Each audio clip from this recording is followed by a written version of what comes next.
Hello दोस्तों, आप सभी का स्वागत है आपका अपना यूट्यूब चैनल एसएससी यूनिक मस्ती में।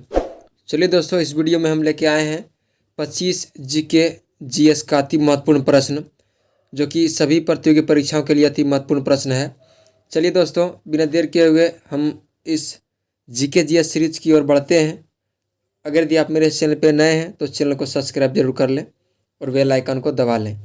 चलिए दोस्तों, इस सीरीज का पहला सवाल है, कोशिका का सबसे पहले पता रॉबर्ट हुक ने कब लगाया था? आपका ऑप्शन है 1666, 1687, 1688 और 1665।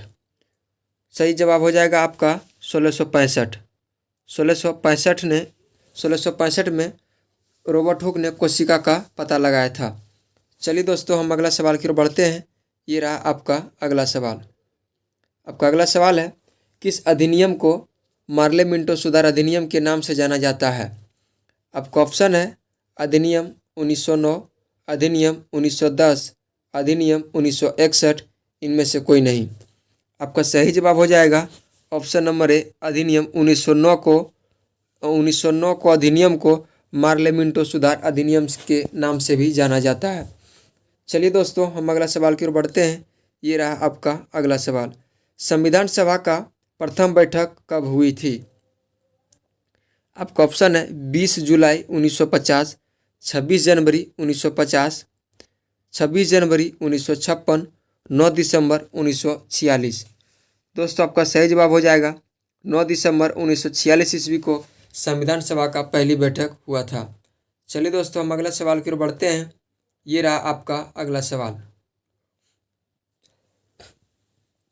निम्नलिखित में से किस ब्रिटिश अधिनियम ने भारतीय सिविल सेवा को खुली प्रतिस्पर्धा के रूप में पेश किया?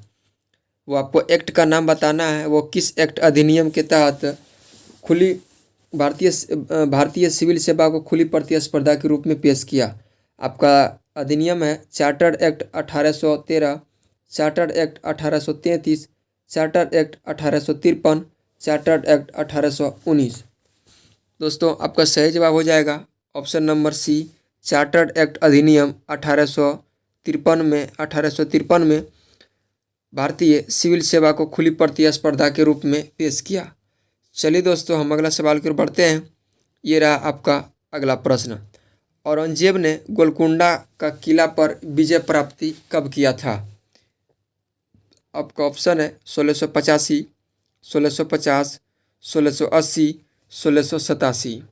आपका सही जवाब हो जाएगा ऑप्शन नंबर डी, 1687 ईस्वी में औरंगजेब ने गोलकुंडा किला पर विजय प्राप्त किया। गोलकुंडा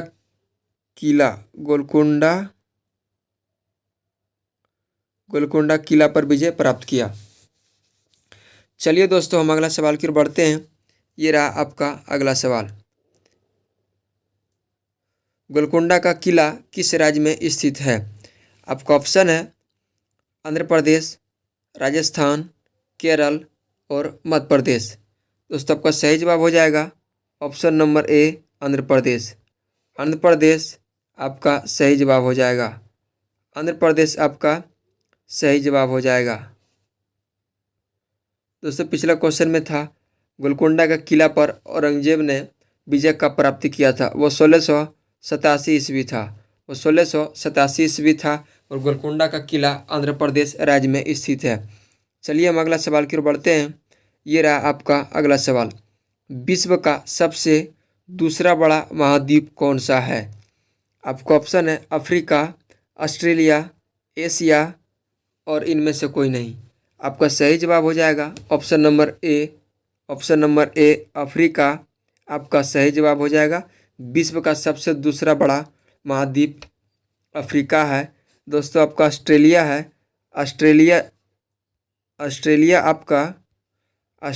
आपका सबसे छोटा महाद्वीप है। छोटा महाद्वीप है। दोस्तों, ये आपका एशिया है। एशिया आपका क्षेत्रफल की दृष्टि से सबसे बड़ा महाद्वीप है एशिया। चलिए दोस्तों, हम अगला सवाल की ओर बढ़ते हैं। ये रहा आपका अगला सवाल। आपका अगला सवाल है, विश्व का सबसे बड़ा बंदरगाह कहाँ स्थित है? आपका ऑप्शन है चेन्नई, मुंबई, मछलीपट्टनम, इनमें से सभी। इनमें से सभी का मतलब है दोस्तों ऑप्शन नंबर ए, बी और सी, इनमें से सही। लेकिन आपका सही जवाब हो जाएगा option number A, Mumbai. Mumbai option number A आपका, ऑप्शन नंबर बी आपका मुंबई सही जवाब हो जाएगा। चलिए हम अगला सवाल की ओर बढ़ते हैं। आपका अगला सवाल है, स्वामी विवेकानंद ने रामकृष्ण मिशन की स्थापना किस ईस्वी में किया? आपका ऑप्शन है 1887 ईस्वी, 1850 ईस्वी, 1985 ईस्वी, इनमें से कोई नहीं।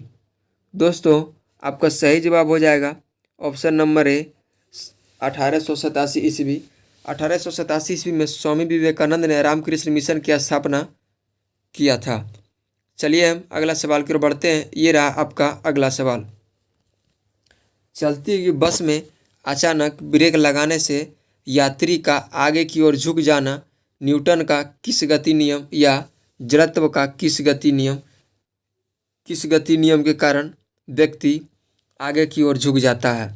आपका ऑप्शन है न्यूटन का पहला नियम, न्यूटन का दूसरा नियम, न्यूटन का तीसरा नियम, ऑप्शन नंबर डी आपका ए तथा बी, यानी पहला तथा दूसरा नियम के,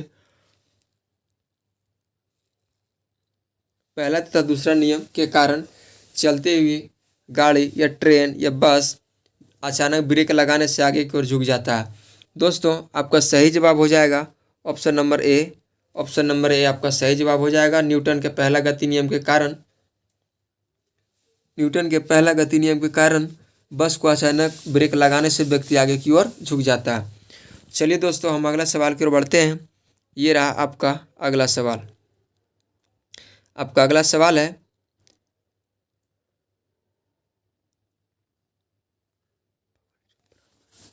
दोस्तों आपका अगला सवाल है, बल जो बराबर तथा विपरीत होता है तथा इस बल से गति में परिवर्तन नहीं होता लेकिन अधिक होने पर अवस्था बदल जाती है, यह किस बल का उदाहरण है? आपका ऑप्शन है असंतुलित बल और संतुलित बल, ए तथा बी, इनमें से कोई नहीं। आपका सही जवाब हो जाएगा, आपका सही जवाब हो जाएगा option number B. Option number B आपका सही जवाब हो जाएगा। ऑप्शन नंबर बी संतुलित बल आपका सही जवाब हो जाएगा। चलिए दोस्तों हम अगला सवाल की ओर बढ़ते हैं। ये रहा आपका अगला सवाल, निम्नलिखित में न्यूटन का कौन सा गति नियम है जो दीवार पर फेंका हुआ गेंद टकरा कर वापस लौटता है? इस संबंध को व्याख्या प्रदान करता है। आपका ऑप्शन है पहला गति नियम, दूसरा गति नियम और तीसरा गति नियम और कोई भी गति नियम नहीं। आपका सही जवाब हो जाएगा option number C. Option number C Newton का तीसरा गति नियम के तहत दीवार पर फेंका गेंद टकरा कर वापस लौटता है। चलिए दोस्तों हम अगला सवाल की ओर बढ़ते हैं। ये रहा आपका अगला सवाल, कोई वस्तु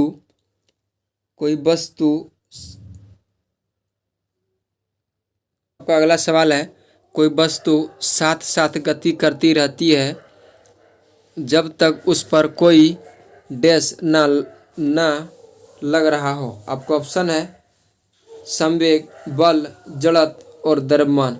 दोस्तों आपका सही जवाब हो जाएगा option number B. Option number B आपका सही जवाब हो जाएगा, ऑप्शन नंबर बी। दोस्तों चलिए इस क्वेश्चन को एक बार हम अच्छा से रीड कर देते हैं। कोई वस्तु साथ साथ गति करती रहती है जब तक उस पर कोई बल ना लगा रहा हो। चलिए दोस्तों हम अगला सवाल की ओर बढ़ते हैं। ये रहा आपका अगला सवाल, एक झूले पर बैठे लड़के की गति क्या होती है? एक समान होती है, वृत्तीय होती है, असमान होती है और आवृत्ति होती है। आपका सही जवाब हो जाएगा ऑप्शन नंबर सी, असमान। एक झूला पर बैठा व्यक्ति, एक झूला पर बैठा लड़का, उसका गति असमान होता है। चलिए दोस्तों हम अगला सवाल की ओर बढ़ते हैं। ये रहा आपका अगला सवाल, तरल अवस्था से गैस की अवस्था में रूपांतरण को क्या कहा जाता है? आपका ऑप्शन है ऑक्सीकरण, बाष्पीकरण, संघनन और ऊर्ध्वपातन। आपका सही जवाब हो जाएगा ऑप्शन नंबर बी, बाष्पन विधि। बाष्पन विधि के द्वारा तरल अवस्था में गैस की अवस्था में रूपांतरण को बाष्पीकरण कहा जाता है। चलिए हम अगला सवाल की ओर बढ़ते हैं।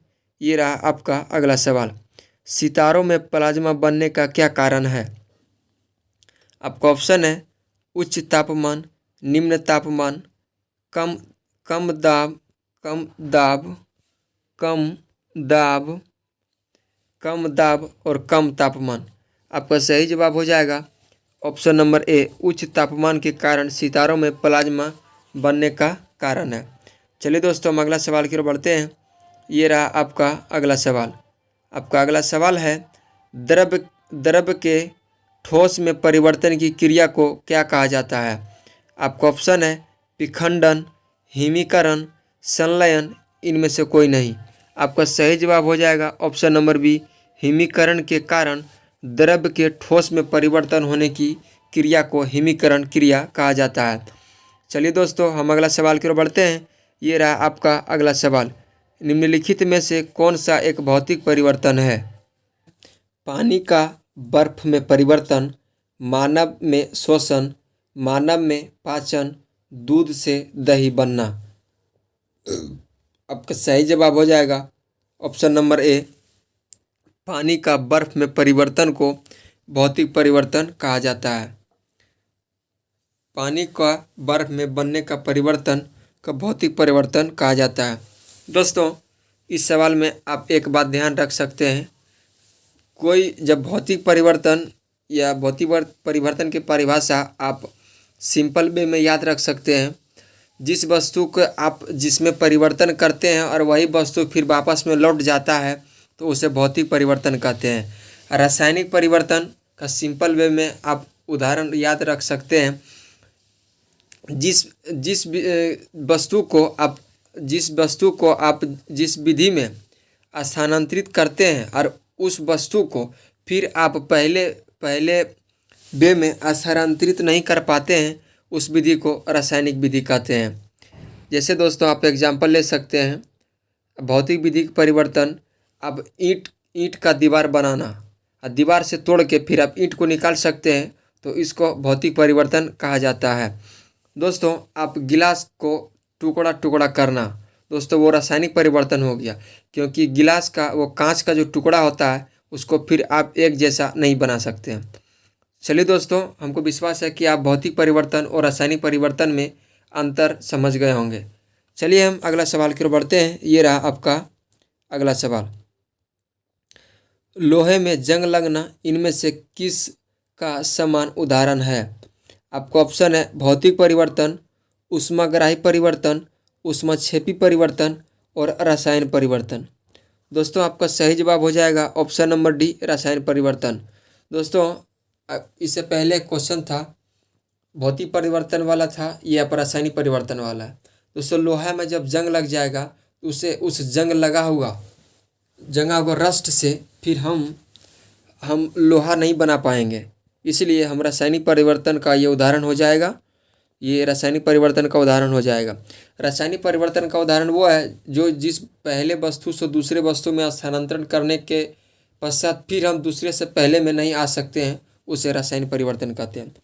चलिए दोस्तों हम अगला सवाल की ओर बढ़ते हैं। ये रहा आपका अगला सवाल। बीटी कल्चर के द्वारा निम्नलिखित में कौन सा उत्पादित होता है? आपका ऑप्शन है अंगूर, मधुमक्खी, केचुआ और सिल्क।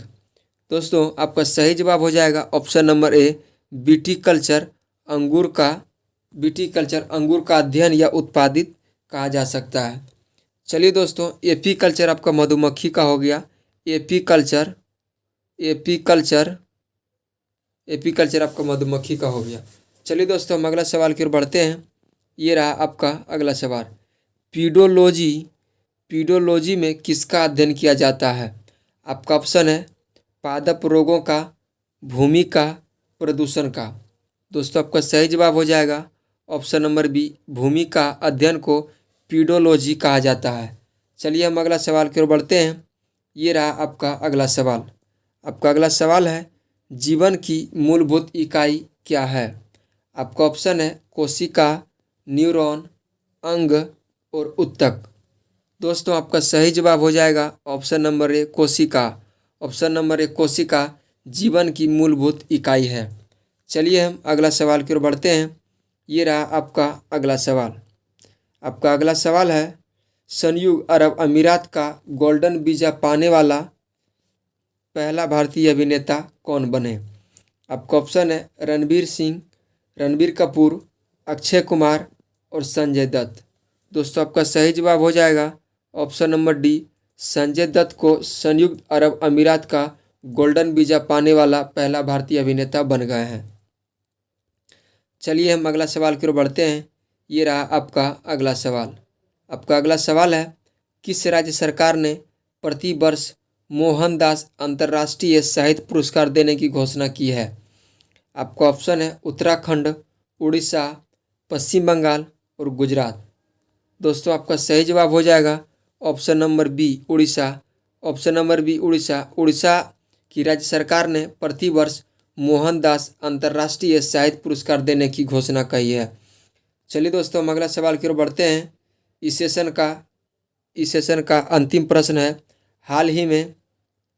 हाल ही में किस राज्य सरकार ने राज्य के सभी भारतीयों के लिए साक्षात्कार की प्रक्रिया को समाप्त करने का निर्णय लिया है? आपका ऑप्शन है उत्तर प्रदेश, राजस्थान, कर्नाटक और आंध्र प्रदेश। दोस्तों आपका सही जवाब हो जाएगा option number D, Andhra Pradesh सरकार ने हाल ही में राज्य के सभी भारतीयों के लिए साक्षात्कार की प्रक्रिया को समाप्त करने का निर्णय लिया है। ये आंध्र प्रदेश की सरकार ने यह निर्णय लिया है। चलिए दोस्तों ये रहा था आपका 25 जीके जीएस का अति महत्वपूर्ण सवाल जो कि सभी प्रतियोगी परीक्षा के लिए अति महत्वपूर्ण सवाल है। दोस्तों